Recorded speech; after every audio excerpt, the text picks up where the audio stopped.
Shalom, selamat pagi Bapak Ibu Saudara-saudari yang dikasihi Tuhan kita Yesus Kristus. Dimanapun kita berada pada saat ini, semoga Tuhan tetap melindungi dan memberikan kasih karunia-Nya kepada kita. Bapak Ibu, seperti yang biasa, sebelum kita melanjutkan aktivitas kita untuk satu hari ini, mari kita awali aktivitas kita dengan bersekutu, mendengarkan firman Tuhan pada pagi hari ini. Untuk itu, mari kita satukan hati dan pikiran kita berdoa. Kembali kami mengucap syukur kepadamu ya Tuhan Allah kami, karena sampai pada hari ini Tuhan, Engkau masih memberkati setiap kehidupan kami. Engkau berikan kami napas kehidupan, kekuatan, kesehatan, sehingga kami boleh bangun dari tempat tidur kami ya Tuhan. Terima kasih Bapa di surga. Sebelum kami melangkah untuk melanjutkan aktivitas kami datang ke hadapan-Mu ya Tuhan, untuk bersekutu mendengarkan firman-Mu pada hari ini. Kiranya Engkaulah yang membuka hati dan pikiran kami Tuhan, agar firman yang kami dengar dapat menjadi bekal kami di dalam kehidupan kami pribadi lepas pribadi. Berfirmanlah Engkau Tuhan di dalam kehidupan kami, sebab kami telah siap untuk mendengar. Hanya di dalam nama anak-Mu Tuhan Yesus Kristus kami telah berdoa. Amin. Bapak Ibu Saudara-saudari, firman Tuhan yang menyapa kita pada pagi hari ini, Rabu 26 Oktober 2022, diambil dari 1 Korintus pasalnya yang ke-15 ayatnya yang ke-22. Karena sama seperti semua orang mati dalam persekutuan dengan Adam, demikian pula semua orang akan dihidupkan kembali dalam persekutuan dengan Kristus. Ai songon na di bagasan Adam saluhut mate, songoni di bagasan Kristus sude di pangolu. Demikian pembacaan firman Tuhan. Bapak Ibu Saudara-saudari, dalam kekristenan, kebangkitan merupakan satu hal yang sangat penting di dalam ajaran kekristenan. Fakta mengatakan bahwa Yesus bangkit pada hari yang ketiga memiliki arti yang sangat penting, karena kebangkitannya membuktikan keilahiannya. Akan tetapi, persoalan yang terjadi dalam jemaat Korintus adalah mereka percaya bahwa Kristus dibangkitkan dari antara orang mati, tetapi mereka sulit percaya adanya kebangkitan bagi orang mati.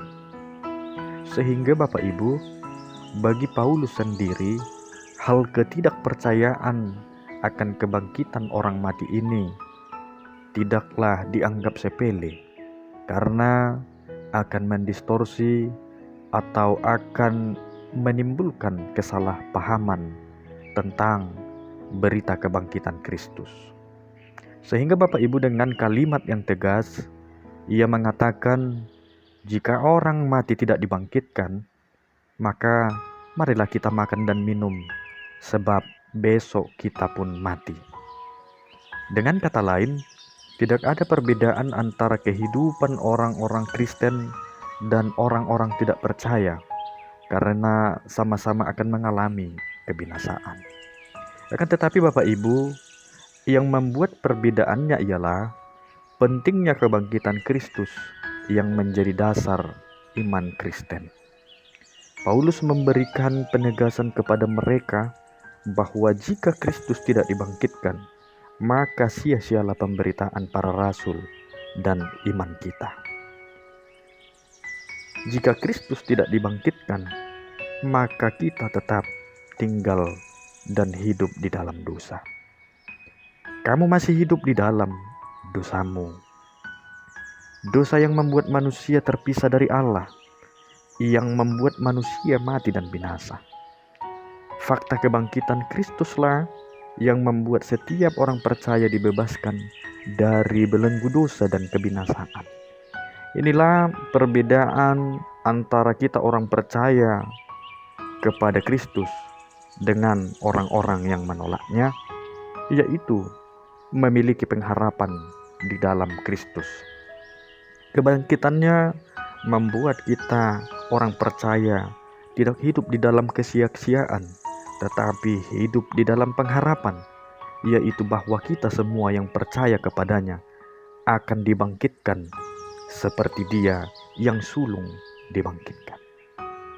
Oleh karena itu, Bapak Ibu Saudara-saudari, kita yang kita anggap dan kita sebut orang-orang percaya yang telah memiliki kepastian akan kebangkitan Kristus dituntut untuk hidup di dalam kebenaran. Kebenaran inilah yang menuntun kita hidup dalam keteguhan iman yang diproyeksikan menghasilkan kekudusan dan ketaatan total kepada Allah, sehingga hidup kita orang-orang percaya dapat menyenangkan Dia. Sehingga Bapak Ibu Saudara-saudari, melalui firman Tuhan yang kita dengarkan hari ini, kita diberikan pemahaman bahwa kita dibangkitkan sebab kebangkitan Kristus. Maka kita perlu mengetahui bahwa keselamatan kita sesungguhnya merupakan rencana dan pekerjaan Allah sendiri. Itu bukanlah usaha kita sedikit pun, bukan juga karena kita sendiri maupun orang lain. Kita tidak dapat berjalan sendiri untuk mencapai kemuliaan. Kita tidak dapat bangkit sendiri tanpa Dia yang terlebih dahulu bangkit. Kita tidak dapat menjumpai Bapa tanpa melalui Anaknya. Oleh karena itu, Bapak Ibu Saudara, kita sama-sama diingatkan melalui firman Tuhan ini, kita diajak, mari kita serahkan kehidupan kita untuk semakin mengandalkan Tuhan. Kita serahkan kehidupan kita untuk memuliakan nama Tuhan kita Yesus Kristus dan berharap kepadanya yang telah memberikan kehidupan baru dengan menyelamatkan kita melalui anaknya Tuhan kita Yesus Kristus. Mari Bapak Ibu Saudara-saudari, kita hidupi panggilannya dengan hidup yang benar dan kudus di hadapannya.